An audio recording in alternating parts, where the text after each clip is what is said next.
I'm Jim Lee. I'm a co-publisher of DC Comics. I'm also a comic book artist. And I'm here at Blur Studio, singular, not studios, with Tim Miller, who is the director of the 6-minute trailer, Who Do You Trust?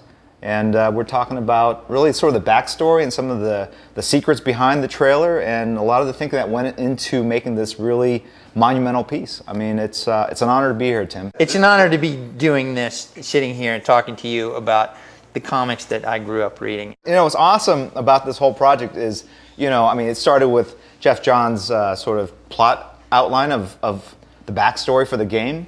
And I remember he led the synopsis with this quote, "Your future is what you make it," and then he wrote like Lex Luthor. And I love that because it made it seem so real, like, oh, there's a quote from a historic figure. But he really laid out this huge story, and out of all the stuff that's part of the backstory, you went in and picked a sequence that really highlighted the characters and you know, really added stuff to it that really wasn't there. And I thought it was amazing and how you really took that moment in time and made this epic sort of Gotterdammerung kind of thing. So what inspired you to kind of pick the sequence that you did and expand it to the size that you did? Well, I've always been a fan of last stand moments. You know, it's when people are either at their best or at their worst, is that, you know, crucible in time and when you're facing death. And Jeff's comment there, he had a little piece in the story about the last battle of the superheroes and they all die. And I thought, just as a fan, that's the moment I want to see. I want to see that moment where Luthor wins this thing that he's been fighting for his whole entire life, right, in the comics, and he finally achieves it. And, you know, does this victory turn to bitter ashes in his mouth, or is it really like, awesome, I achieved everything I wanted to achieve? But I wanted to see that moment and just play it out for all the fans like me that always wanted to see what that could be. And then I knew I could undo it because it was a time travel story. Sure. And the whole intro with the glowing embers kind of floating, I think it's just so economical to do. I thought it was, you know, totally, and it builds up the suspense of what you're going to see. I mean, yeah, and you don't want to. You kind of want to shock people with that first view, and you got to lay a lot of backstory to sort of set it up. I see Green Arrow. Okay, yeah. So I wanted him there, and then see, there's Poison Ivy right there. Oh, she's on the right hand side with the arm. Got it. Yeah. It's kind of hidden behind the smoke. I think originally I had Wonder Woman was fighting Solomon Grundy in this first one, and then we thought because of ESRB issues, sure, you can get do a little robot, more, yeah, because we like can a battle droid. We can get a little more violent. Yeah. So this is Metallo. Oh, also just one more thing on Metallo before, it's kind of hard to see, but she cuts his arm off and then stabs him in the back. And we had quite a debate there with ESRB about saying, no, really, it's a robot. And then you see, this was originally a giant green fist. Right. And it just looked a little silly, so we changed it to ball of lantern energy. And then enter Gigantus. I love the scale of it there, it's awesome. Giganta was originally killed by Cyborg in the first script, but then I thought, well, I need to introduce Green Lantern and Black Adam in their battle, so why not give it to Green Lantern? And then we get our first look at Batman. And I wanted to do Batman as sort of the general on the battlefield, and that was his whole thing. Everybody loves to see Batman fight, but he's also this master strategist, so I thought, you know, it would make sense for him to be in charge of the battle, not Superman. So the remnants of the Daily Planet. Lex is actually fighting on top of the Daily Planet building. I'm not sure if people pick it up. That twisted metal behind him is actually the globe from the Daily Planet. I like the idea of Deathstroke just... he's just like walking around. The stakes are higher. These guys, you know, it is the last battle and everything, but for Deathstroke, this is what he's used to. And then I wanted to finish the fight with Metallo. Originally we didn't do that, but I wanted to show off how powerful Wonder Woman is. I just realized she pulls the sword out of his back to cut off his own head. Harley Quinn holding on to his coattails. That counterbalance is awesome. And then that's Robin's cape that she's wearing. Yeah, it's Robin's cape. Now there's some fancy running. This moment was one where I envisioned something a little bit more than we were able to get. I actually wanted to see the lasers sort of frozen in time.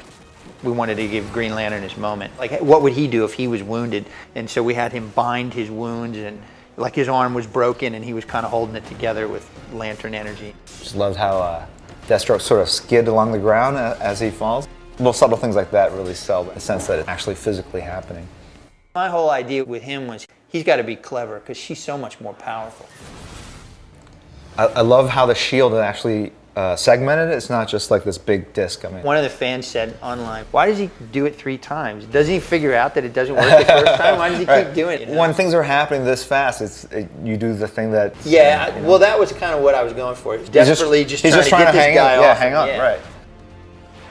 I wanted the idea that he's basically containing all the lantern energy and he's breaking his arm. And so I thought if he could cause him enough pain, maybe he can't concentrate to fend him off. And then my homage to Kingdom Come with Shazam creating this huge explosion. The idea of a power ring kind of crack like that. Does Batman survive this? It would have been cool to have a bigger fight with him and Deathstroke, because I think in many ways they're evenly matched. The other thing that I thought made this moment believable, his right arm is broken. If you notice, it's like hanging limp as he stands up. And then here he never uses it, it's always dangling. And then here he can't even move it. So what's on Joker's chest? Is I'm with stupid button. I like the idea of a Joker that's a little more serious about his mayhem. You know, he's got a flak jacket on. He's got some serious weapons here. There, it's hard to see where the rocket comes in, but you can actually see Batman hanging back there in the background. And Cersei is a secondary read too, because she's dead on the right-hand side. And then Lex comes in and gets Wonder Woman. I think this is the first time I've seen him in this armor actually look really badass, and and it looks believable. From all the noise in the universe, he hears her scream. And through the silence, the vacuum of space. The vacuum of space. That's how powerful Superman is. And of course, when he hears it, that's the thing that calls him to action. This is a nice sequence actually to kind of do frame by frame, because as he was coming in, I was like, you see the contrail behind, which is what I was talking about before, and it almost looks like he's flying sideways at this point, right? He is. Because when he hits, you see all the rubble fly past him, and then you see his cape kind of fly, and then and he's hovering. I thought it was just really cool. And this flash of green light is for Jeff, because he knew that Luthor couldn't survive a straight shot from Superman, so we wanted to suggest that his shields were still there to kind of blunt the initial impact of Superman coming down.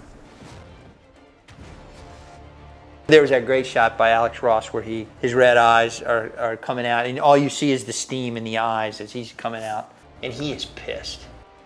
I originally had Black Adam die, and then when you and Jeff came down, you said, we need a little more action for Superman, and we put this Black Adam sequence in because I needed somebody that could go toe-to-toe with him. Sure. No, it's just, it's great to see him actually in some sort of melee thing, because he's always usually just picking up heavy things and like kind of gently dropping them to earth. You really highlighted how difficult Superman would be to defeat in battle. I mean, just from the distance he closes when he goes from Black Adam to Luthor, it's just like instantaneous, and there's just no way any guy in a robot suit would be able to react to that, and it's just he's helpless before that kind of unless you have fury. Unless you have some tricks up your sleeve. I realize there's some logistical problems with her mouth being stuffed full of kryptonite, and Woody sensed that, but I just thought the moment was. No, I don't think I've seen anything like that before. Superman would be, ready for his tricks, but I didn't think he'd be ready for this. And again, it's using his obvious connection and caring for Wonder Woman to kind of seal his own doom. Absolutely. But of course, it was all according to Lex's plans. I really wished I could have milked this moment a little bit more, or the dead Superman, you want to push in on a close-up. But then I thought, as much as I would like to do that from a fan's perspective, from a story point, this is really Lex's moment. Over this cross-dissolve to the future Lex, so here we changed him again, and he's still got the wounds, but now they've been enhanced. His armor has been kind of patched with stolen technology from Brainiac. Again, from Jeff's original backstory, where Luthor had spent years living inside the Brainiac's ship and kind of hiding from them, and he was the last man left alive. The challenge with this long shot here, try and show Luthor as both the penitent and humble, because he realizes he's made all these mistakes, but he's also arrogant still, and try and find that balance between arrogance and I have to fix a mistake I made. And that leads into the game. It's the genesis of all these superheroes and supervillains towards this master plan that Lex is hatching. Set in motion.